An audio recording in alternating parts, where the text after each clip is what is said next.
Next videos on vectors. We will discuss the exercise 10.2. Before that, let me take few concepts. First is your addition of vectors.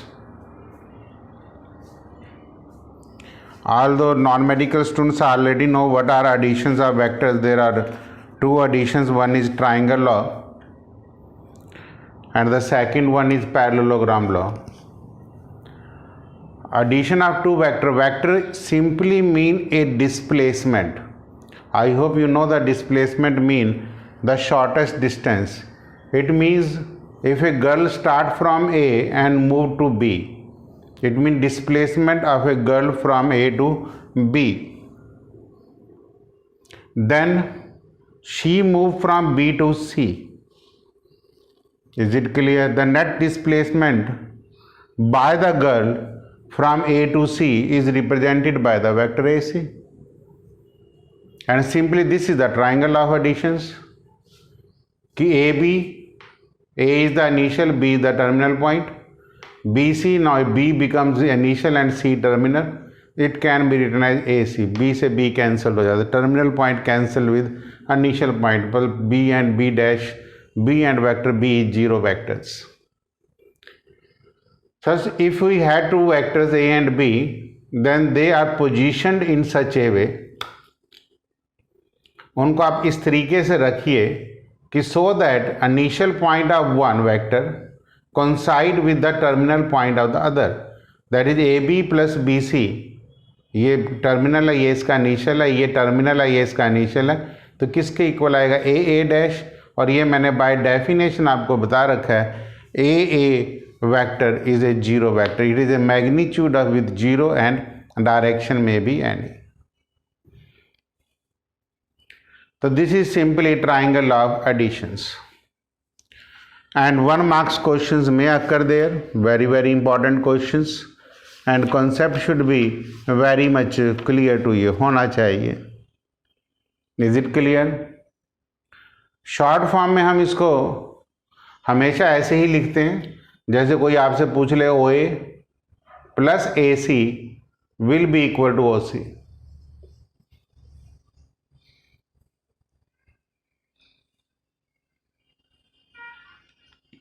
ये short form है. Now what is in parallelogram law of additions. हम यहाँ पे एक parallelogram बना लेते हैं. This OA is one vector may be represented by vector A and this is another vector may be represented by vector B. A and B are two adjacent side of a parallelograms. जब adjacent side है तो इनके initial point coincide करेंगे. It means यहाँ पे आप vector OA plus vector OB को add करने की कोशिश करेंगे. अगर मैं ये C ले लेता हूँ, parallelogram opposite sides are equal and parallel, तो ये भी वेक्टर B होगा. तो देखिए OC क्या आएगा? By triangle of addition A plus B आ जाएगा. इसका मतलब this will be equal to OC. तो this is your parallelogram law of addition. OA plus OB is equal to OC. आल तो हम इसमें अप्लाई जो है वो ट्राइंगल ऑफ एडिशन ही करते हैं. अगर आप इस ट्राइंगल को लेके करते हैं तो ये वेक्टर A हो जाता, तब OC को आप लिख देते vector B plus vector A पर, लेकिन दोनों सेम ही होते, कोई फर्क नहीं पड़ता. कि if A and B are two adjacent side of a parallelogram, sum this is represented in magnitude and direction by the diagonal of a parallelogram through the common point. Common point mean को initial point तीनों का same होगा. OA का initial point A है, B है, C है. Is it clear? तो जब आपको ये बेसिकली एडिशंस के रूल पता लगेंगे तो आगे वेक्टर 3Ds में काफ़ी हेल्पफुल होता है. तो इस मीन आपको ये पॉइंट बड़े क्लियर होने चाहिए कि AC is equal to AB plus BC initial and common point के कॉन्सेप्ट से. अच्छी तरीके से इस चीज़ को फॉलो करिए कि पैरेललोग्राम को प्रूव करने के लिए हम ट्राइंगल लॉ ऑफ एडिशन ही यूज़ करते हैं. ट्राइंगल लॉ की कंडीशन है कि initial point of one coincide with the terminal point of other. Displacement का कॉन्सेप्ट है कि अगर जो एक गर्ल्स A से स्टार्ट करती है B पे पहुंचेगी तो डिस्प्लेसमेंट AB है. एक गर्ल बी से स्टार्ट करके सी पे पहुंची तो डिस्प्लेसमेंट बी सी है, तो फाइनल डिस्प्लेसमेंट विल बी ए सी। कुछ प्रॉपर्टीज होती हैं वेक्टर एडिशंस की, जैसे मैंने लिखा multiplication of vector by scalar quantity, कोई फर्क नहीं पड़ता। फॉर एग्जाम्पल, अगर आपका ये वेक्टर ए है, ठीक है, एरो डाल देते हैं, मुझे 2 टाइम्स ऑफ ए लेना है, तो मैं इसकी डायरेक्शन सेम रखूंगा, सिर्फ मैग्नीट्यूड ही डबल करूंगा। हाँ, अगर मुझे ये वेक्टर मेरा ए है, मुझे -2 टाइम्स ऑफ ए करना, मैं डायरेक्शन चेंज कर दूंगा। ये स्केलर क्वांटिटी का रोल है, मतलब हर चीज में हम इसी तरीके से मल्टीप्लाई कर लेते हैं। प्रॉपर्टीज में वेक्टर एडिशन में ये कॉम्पिटिटिव होती है, ए प्लस बी वेक्टर जो है वो बी प्लस ए वेक्टर के इक्वल होगा। एसोसिएटिव भी होती है कि A plus B plus vector C will definitely be equal to A plus B plus C. आपको पता है ये कॉम्पिटिटिव लॉ है, और ये एसोसिएटिव है। सिंपल छोटे छोटे रूल्स हैं जो आपको ध्यान में रखने चाहिए। One is competitive and other is associative, तो these rules you should be taken care. तो यहां से जो बेसिक्स कॉन्सेप्ट्स हैं वो आपके वेक्टर एडिशंस के ऊपर हैं। इसमें आपकी बुक में एक क्वेश्चंस दिया हुआ है, दैट इज एक्सरसाइज में है क्वेश्चन नंबर 18, जिसमें यही कॉन्सेप्ट्स लगेंगे।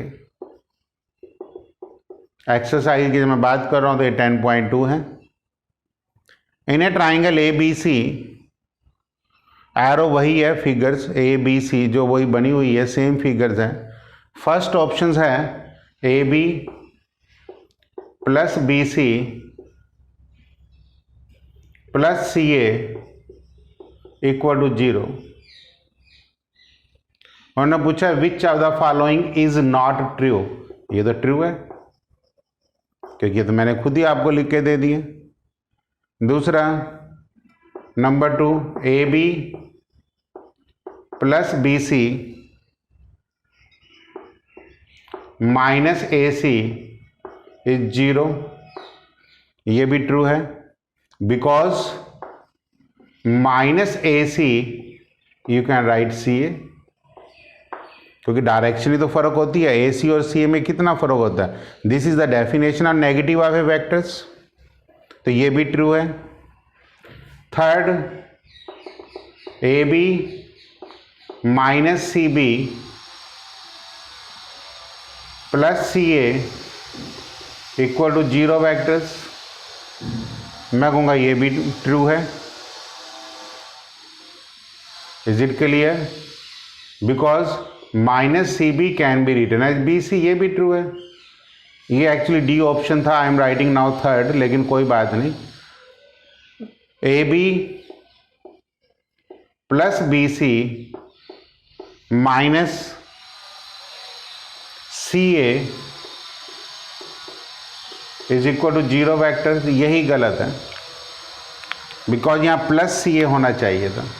This is wrong. तो above 3 are correct and this is wrong.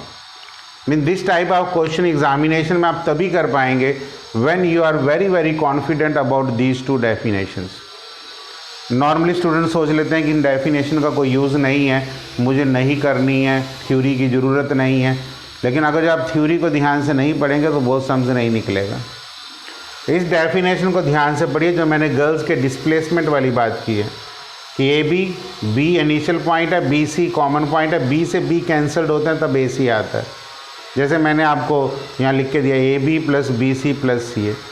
एक बात पता नहीं चाहिए, minus of A C is equal to C A होता है because negative of a vectors. Last definition मैंने वहाँ पे दी थी कि ए सी और ए सी का मैग्नीट्यूड सेम होता है लेकिन इनकी डायरेक्शन नेगेटिव हो जाती है। तो आपकी बुक्स में इस टाइप का एक ही क्वेश्चन था जो मैंने अभी आपको क्लियर कर दिए।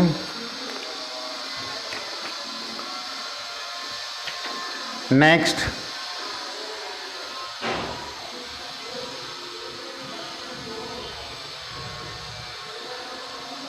next is the component of a vectors.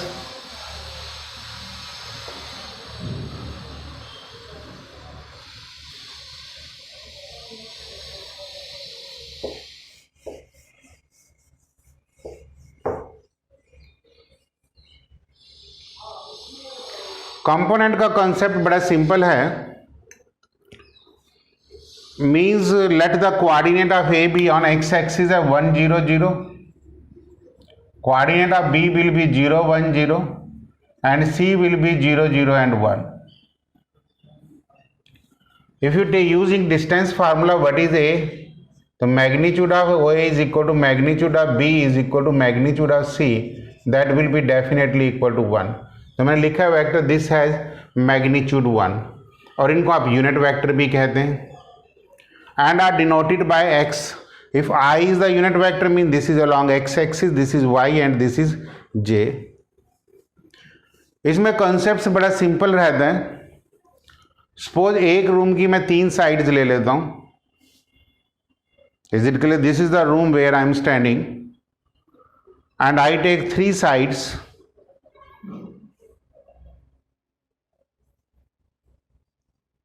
Board की ही डायरेक्शंस को ले लेते हैं कि वन वॉल, जब आप किसी बोर्ड की डायरेक्शंस की बात करेंगे, if I take the directions of the board,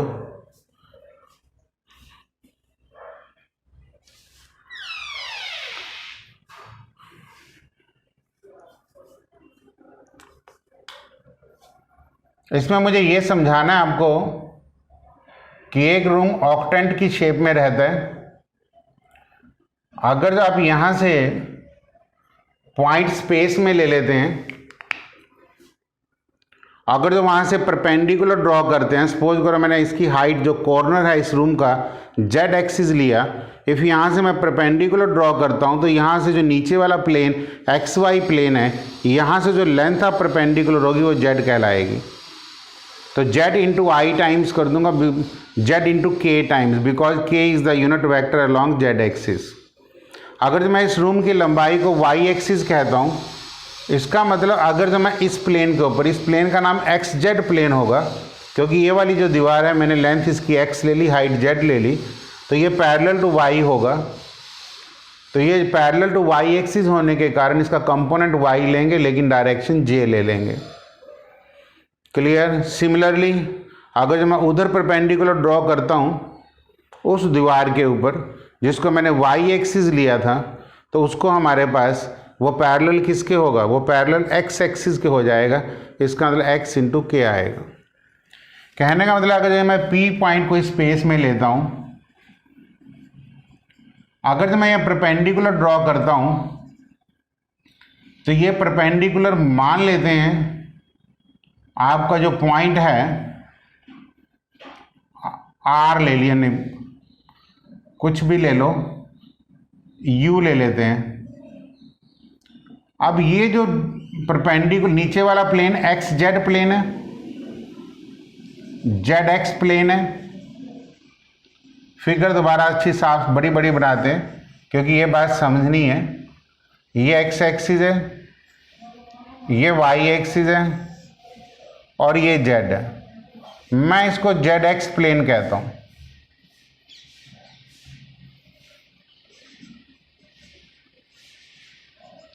this is X Y plane and this is Y Z plane. ठीक है? और मैंने यहां पे कोई पी पॉइंट स्पेस में ले लिया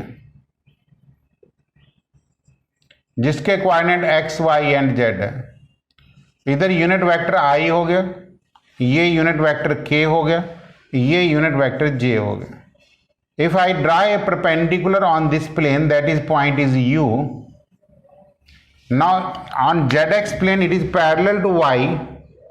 It means हम इसके component y times of j रख देंगे. If I draw the perpendicular to this plane, this is zy plane, this is parallel to x axis, हम इसके कंपोनेंट x into I रख देंगे. Similarly if I draw the perpendicular on X Y plane तो वो Z के parallel आ जाएगा. इसलिए vector OP को मैं लिखूंगा I times of X plus J times of Y plus K times of Z, and this may be called as positions vector, that is may be called as R. ये मेरा vector OP हो। पहले मैंने angle से समझाया था, अब component I जे के से कराया, वही यहाँ पे लिखा गया ओपी।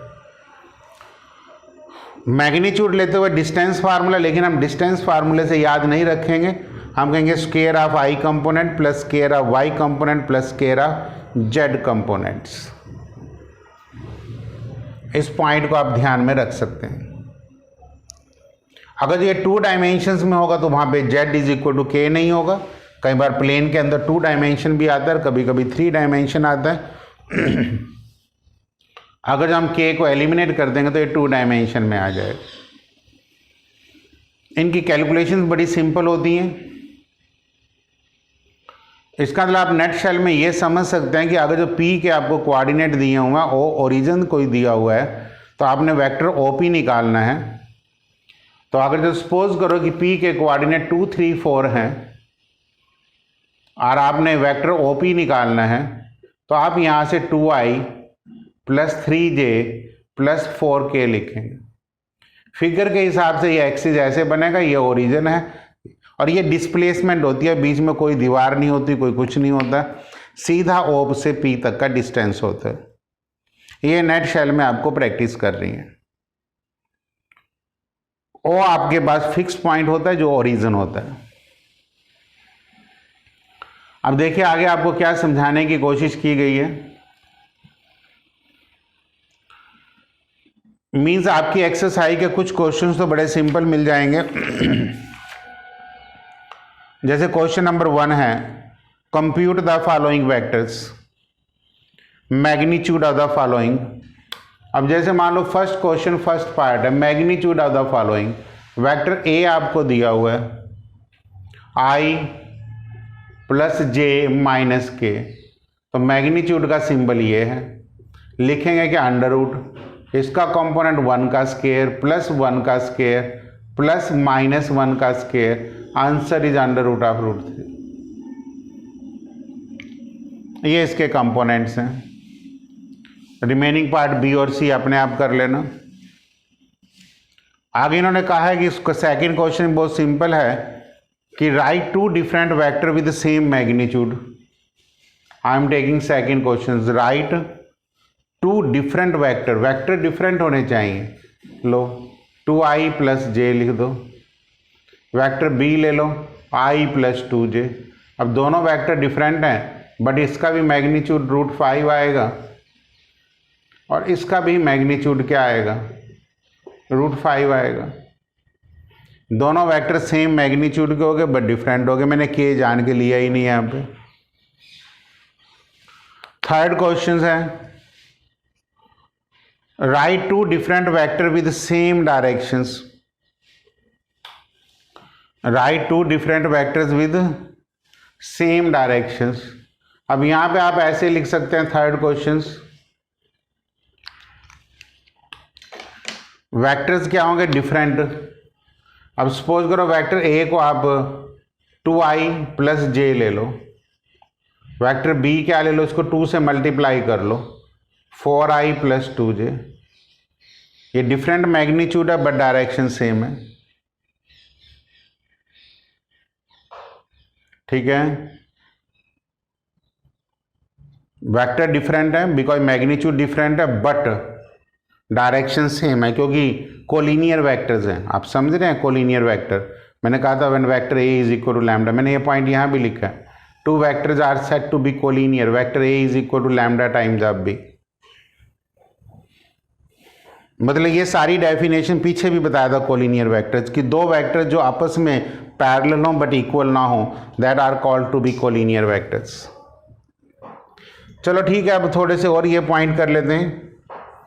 अगर जो वेक्टर ए आपको दिया हुआ है, a1 of i plus a2 of j plus a3 of k, और वेक्टर बी दिया हुआ है, ये आपने प्लस करना, तो इसमें i में i कंपोनेंट ऐड होगा, j में j कंपोनेंट ऐड होगा और k में k कंपोनेंट ऐड होगा।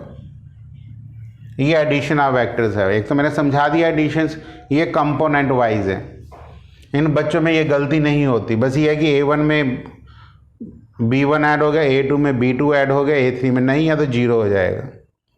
2 वेक्टर्स आर इक्वल देखिए टू वेक्टर्स आर इक्वल, ये डेफिनेशन पकड़ लीजिए, if and only if I component I के इक्वल होगा, जे कंपोनेंट जे के और के कंपोनेंट के दो वेक्टर्स तभी इक्वल्स होते हैं, मतलब ये दो कोलिनियर वेक्टर तभी इक्वल होंगे जब लैम्डा की वैल्यू 1 होगी। क्लियर हो गया? इसके ऊपर क्वेश्चन भी बन जाते हैं, कैसे? क्वेश्चन नंबर 4 है आपकी बुक में कि find the value of X and Y when the two vectors are equal. एक वेक्टर ए लेट कर लेते हैं, क्या दिया हुआ है 2i + 3j, और वेक्टर बी क्या दिया हुआ है xi + yj। ठीक है, सिंस आप कहेंगे two vectors are equal implies vector A is equal to vector B, तो this imply 2i + 3j is equal to xi + yj। तो अब आपके यहाँ कैलकुलेशन के नाम पे सिर्फ इतना ही लिखना है कि x is equal to 2 and y is equal to 3।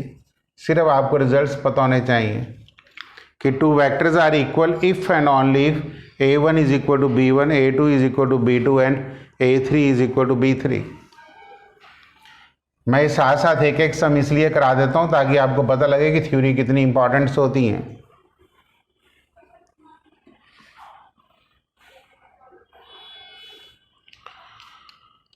Question number 5 भी ऐसा ही है।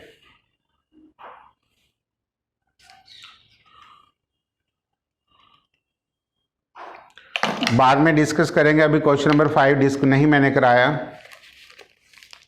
क्वेश्चन नंबर 6 मैंने करा दिया, वो समझा देता हूं। देखिए क्वेश्चन नंबर 6 क्या है, find the sum of vectors a is i - 2j + k, vector b is -2i + 4j + 5k, and vector c is i - 6j - 7k। Sum का मतलब आपको वेक्टर d का मतलब a + b + c निकालना है। Concept ये लगेगा। अब प्लस या माइनस कोई फर्क नहीं पड़ता, अगर जो माइनस भी आपने करना है तो नेचुरली ये सब कंपोनेंट सब्ट्रैक्ट हो जाएंगे। अब इसका मतलब ये हुआ कि पहले आई कंपोनेंट लिख के आप ऐसे लिख सकते हैं 1 - 2 + 1 + j -2 + 4 - 6 + k। आंसर आ गया। आई के साथ तो 0 ही आ गया, 8 - 4j आ गया, -k आ गया। This is your answer.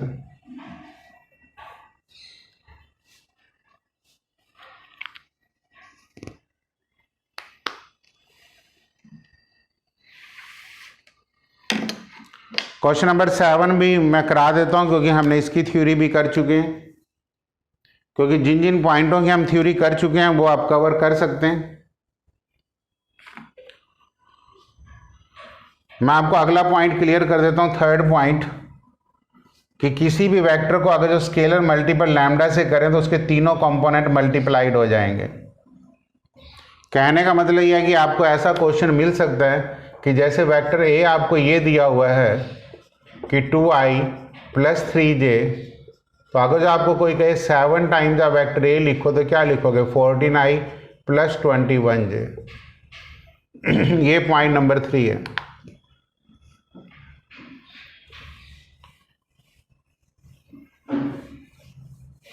और पॉइंट नंबर 4 ये कहा गया है कि अगर जो कोई वेक्टर आपको i j k की फॉर्म में दिया हुआ है तो डायरेक्शंस रेशियो ऑफ वेक्टर जो होगा वो उसके कंपोनेंट्स होते हैं।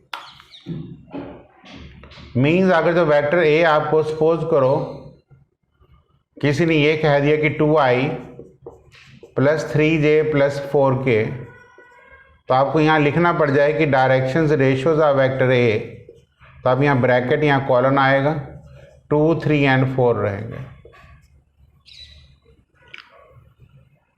कॉन्सेप्ट वही है। डायरेक्शन रेशियो का मतलब भी यही होता है कि उसने आई का मतलब है 2 कंपोनेंट अलॉन्ग आई यूनिट, उसकी डायरेक्शन है 3 का मतलब 3 component along J.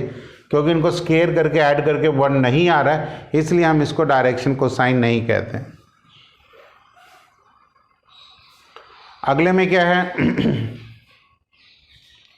If 2 vectors are collinears then vector A is equal to lambda times of B. Collinear भी आ जाता है पेपर में, पैरेलल भी आ जाता है। तो कोलिनियर का मतलब ही 2 वेक्टर पैरेलल हैं। 2 वेक्टर इक्वल तब होंगे जब लैम्डा की वैल्यू 1 होगी। ये इसकी वेक्टर फॉर्म है, ये इसकी कंपोनेंट है। Means A1 upon B1, A2 upon B2, A3 upon B3। यहाँ से सम जरूर आते हैं। ये लेक्चर जिस बच्चे का कमज़ोर रह गया उसको आगे वेक्टर 3D में बहुत मेजर प्रॉब्लम्स आती हैं, उसमें मैं भी कुछ नहीं कर सकता हूँ। जैसे मैं इसमें आपको आइडिया देने के लिए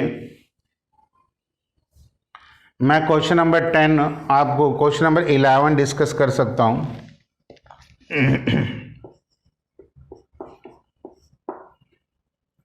शो दैट जो वेक्टर्स के नाम नहीं होते, मैं नाम खुद लेता हूँ, बुक्स में कई बार नाम नहीं होते। जब वेक्टर हो तो आप स्मॉल एलिमेंट से नाम ले सकते हैं, तो प्रोनाउंस करना इजी होता है। Vector b is equal to, let word use कर सकते हो यहाँ पे, -4i + 6j - 8k are collinear. अब जिस बच्चे को थ्योरी लर्न नहीं होती तभी तो उसके सम्स में प्रॉब्लम आती हैं। अब कोलिनियर का मतलब आपको एकदम पता लग जाना चाहिए कि मुझे क्या चेक करना। 2 तरीके हैं, या तो आप यहाँ से लिख सकते हैं कि vector A is equal to -2 times, या vector B is equal to -2 times of vector A. आप लिख सकते हैं from first and second implies, clear ही है कि अगर आप यहाँ से -2 कॉमन ले लेंगे तो वही आएगा। मतलब और चलो एक्सप्लेन कर लेते हैं कि वेक्टर b को आप लिख सकते हैं -2 common, 2i -3j + 4k which can be written -2 times the vector a. This implies vector a and b are collinear. एक मेथड तो यही है। दूसरा आप इसके कंपोनेंट भी कर सकते थे। 2 upon -4 is equal to -3 upon 6 is equal to 4 upon -8। सारे आपस में इक्वल ही हैं। देखो 2 अपॉन -4 -1/2 है, -3 अपॉन 6 भी यही है, 4 अपॉन दिस भी यही है, इज इक्वल टू -1/2। ये लैम्डा की वैल्यू है। This mean the points are collinears. तो मैंने आपको कहा कि ये क्वेश्चंस कोई मुश्किल नहीं रहते। मैं क्वेश्चन नंबर 7 डिस्कस कर रहा था।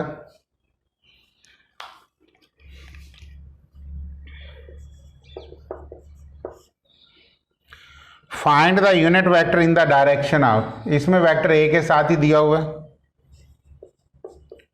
अब इस डायरेक्शन में आपने यूनिट वेक्टर निकालना। तो यूनिट वेक्टर मैंने कहा था ए कैप से रिप्रेजेंट करते हैं।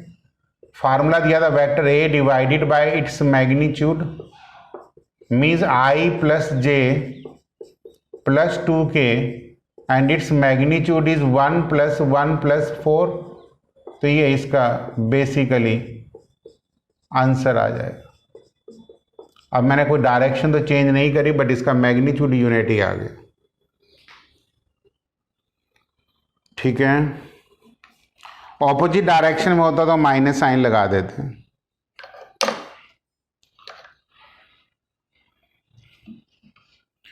ऐसी आपकी बुक में क्वेश्चन नंबर 19 भी है।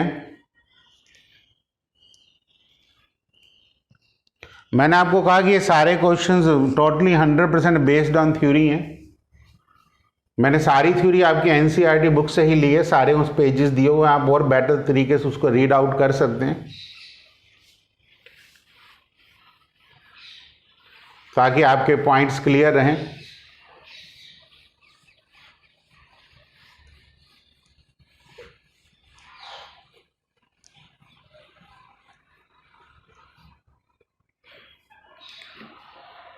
देखिए क्वेश्चन नंबर 9 है मेरे पास। पहले 9 कर लेते हैं कि फॉर गिवन वेक्टर ए क्या दिया हुआ है, 2i minus J plus 2k, और वेक्टर बी दिया हुआ है माइनस आई प्लस जे एन माइनस के।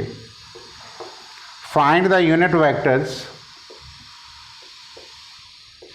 find the unit vector in the direction of the vector A plus vector B। अब वेक्टर C लेट कर लो A प्लस B को, ठीक है, कोई ना कोई नया नाम दे लिया करते हैं। दोनों को पहले ऐड कर लो। अगर जो आप आई के नीचे आई रखेंगे तो ऐड करना इजी है।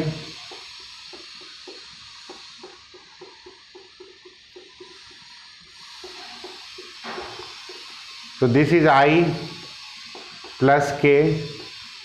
अब C cap I plus K upon under root of 1 plus 1। Final answer is 1/√2 into I plus K. मतलब आपको डेफिनेशंस लर्न करनी है, मैग्नीट्यूड निकालना आना चाहिए, क्वेश्चंस कोई कॉम्प्लिकेटेड नहीं है। Question number 10,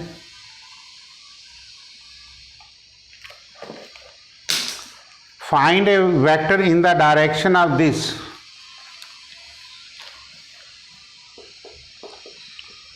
find the vectors in the directions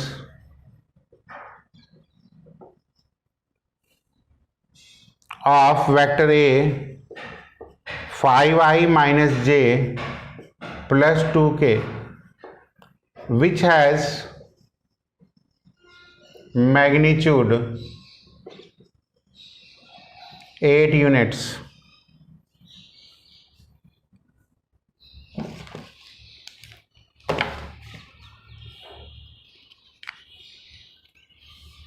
देखिए जब मैग्नीट्यूड ऑफ 8 यूनिट लेना होता है तो सबसे पहले हम यूनिट वेक्टर ही निकालते हैं। Means 5i minus J plus 2k upon under root of 25 plus 1 plus 4, 1/√30। वो उसी डायरेक्शन में कह रहा है इसलिए मैं प्लस साइन ले रहा हूँ। अब magnitude of now vector of magnitude 8 means 8 times of unit vector 8, मतलब पूरे को आप 8 से मल्टीप्लाई कर देंगे। And 8 is your scalar quantity, जो लैम्डा वाला स्टेप्स मैंने बताया था। अब ये जो आंसर आएगा, क्योंकि 1 को अगर जो 8 से मल्टीप्लाई करेंगे तो 8 आएगा, डायरेक्ट मुझे 8 मैग्नीट्यूड निकालने में दिक्कतें आ जाएंगी। इसलिए ऐसे क्वेश्चन जब भी कभी आ जाएं तो पहले हम उसको यूनिट वेक्टर में चेंज कर लेंगे। Question number 19,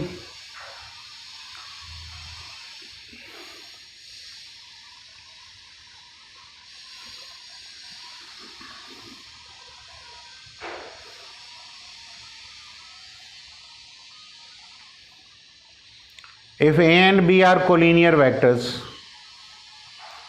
which of the following are incorrect। मतलब आपने गलत बताना, बच्चा रीडिंग ठीक नहीं करता, वो करेक्ट को ढूंढता रहता है। स्टेटमेंट कोलिनियर वेक्टर्स की है, 4 ऑप्शंस हैं।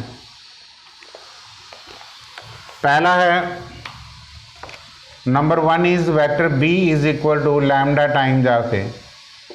ये तो करेक्ट है, मतलब कंडीशन किसकी चेक करनी है, कोलिनियर वेक्टर्स की, तो this is correct. Number 2 A is equal to plus minus B, ये भी कोलिनियर है, क्योंकि लैम्डा की value a is equal to B लेंगे तो इक्वल होगा, इक्वल वेक्टर कोलिनियर होते हैं, माइनस है तब भी, ये भी करेक्ट है। Respective components of a and b are proportionals। Respective components of a and b are proportionals। मतलब रिस्पेक्टिव का मतलब यहाँ पे ये है कि i के i कंपोनेंट, j के j कंपोनेंट एंड k के k कंपोनेंट्स आपस में प्रोपोर्शनल्स हैं। तो जब रिस्पेक्टिव कंपोनेंट प्रोपोर्शनल है वो भी लैम्डा वाला कॉन्सेप्ट हो गया। मतलब अगर जो मैं किसी को 2 से मल्टीप्लाइड करता हूँ तो सारों से 2 से मल्टीप्लाइड हो जाता है, तो वो भी कोलिनियर्स हैं। Respective components of A and B are proportionals. वो वही कंडीशन होती है B1/, तो ये तीनों कंडीशन कोलिनियर की हैं। अब चौथी चेक कर लेते हैं, what is the fourth conditions. Both the vector A and B have same directions but different magnitude. और मैग्नीट्यूड ऑफ कोलिनियर वेक्टर्स क्या होते हैं? Equal, may be equals. ठीक है, इक्वल हो भी सकते हैं और नहीं भी हो सकते हैं। अब उसने डिफरेंट मैग्नीट्यूड का वो कंडीशन होने की वजह से गलत हो गया। ठीक है, अब देखो कोलिनियर वेक्टर के बेटे मैग्नीट्यूड इक्वल हो सकते हैं, बिकॉज वेक्टर ए और बी इक्वल हैं तब भी कोलिनियर होता है।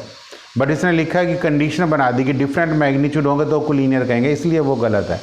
तो आपका आंसर आएगा the magnitude of collinear vector may be equal, इसलिए D is your not true. लिख लो डी इज नॉट ट्रू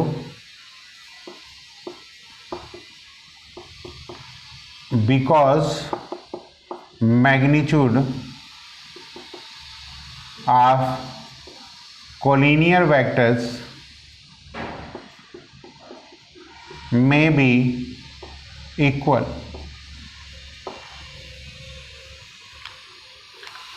कुछ पॉइंट्स में थ्योरी रह गई है इसमें डिस्कस करने के लिए, उसी से रिलेटेड क्वेश्चंस मैंने छोड़े हैं, इसलिए मैंने बीच बीच में से क्वेश्चन मुझे जंप लेके करने पड़े। कुछ थ्योरी मिसिंग्स हैं, वो अभी डिस्कस करूंगा तो आपको बताऊंगा। लेकिन इन द मीन टाइम्स आप इनके क्वेश्चन नंबर्स जो एग्जाम्पल्स हैं वो सारे कंप्लीट करना। Example number 4, 5, 6, 7, 8 and example number 9 तक आप एग्जाम्पल्स करेंगे। मैं एक सम और करा देता हूँ जो एग्जाम्पल नंबर 9 में है, और एक्सरसाइज में वो क्वेश्चन नंबर 12 है।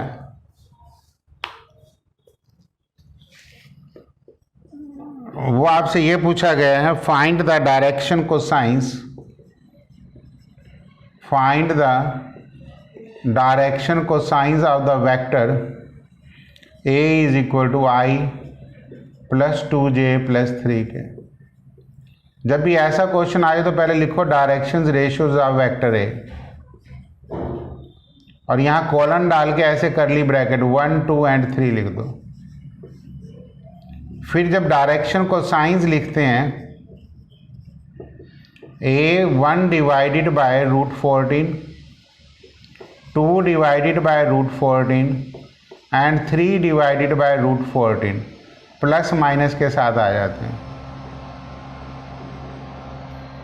इसका मतलब यह है कि डायरेक्शन रेशियो से डायरेक्शन को साइन को कन्वर्ट करने का तरीका यही रहता है। अब प्लस माइनस ना भी डालें तो सिंगल भी चलता है, बट अलग अलग पूछे गए हैं तो इन द डायरेक्शन पूछा गया है। दोबारा रीडिंग कर लेता हूँ। इसी वेक्टर की है, सेम डायरेक्शन में रखना है तो प्लस ही रख लो, प्लस माइनस देने की जरूरत नहीं है। करने का तरीका क्या होता है कि direction ratio of A vector A, अगर जो ए बी एंड सी है तो डायरेक्शन को साइंस ऑफ वेक्टर ए तीनों का स्क्वायर करके अंडर रूट करते हैं, b divided by under root of, ये फार्मूला डेवलप हो जाता है।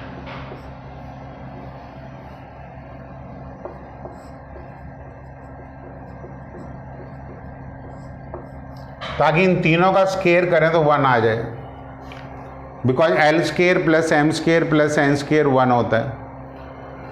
तो ये भी एक इम्पॉर्टेंट पॉइंट है। तो आपके एग्जाम्पल नंबर 9 तक आप कंप्लीट कर सकते हैं। को एक्सरसाइज में मैंने नंबरिंग बोल देता हूँ। क्वेश्चन नंबर 1 2 3, मैंने क्वेश्चन नंबर 4 कराया, 6 7 9 10 11 12 18 एंड 19 मैंने ये सम्स कराए हैं। जो रिमेनिंग सम्स हैं वो बाकी की थ्योरीज़ के बाद आपसे डिस्कस करेंगे, क्योंकि कुछ थ्योरीज़ रह गई है इस एक्सरसाइज में। बोर्ड पे थोड़ी जगह स्पेस कम रह गया था।